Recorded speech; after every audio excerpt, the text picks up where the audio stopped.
մեքենա Մաքսանեն ծխախոտ է ներկրվել Իրանից Հայաստանի Հանրապետություն կալանավորվել է քրեական գործ է հարուցվել եւ կալանավորվել է 8 անց Ես ուզում եմ հայ հասարակությանը հիշեցնել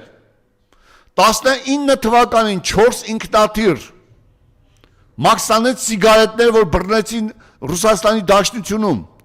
որի մեջ Մամուլում նշվեց եւ հատուկ ինֆորմացիայում նշվեց Նիկոլ Փաշինյանի Անեզագ եւ Նիկոլ Փաշինյանի կնոջ անունները, որևէ մեկը կալանավորվեց, քրեական գործ հարուցվեց, թե ոչ։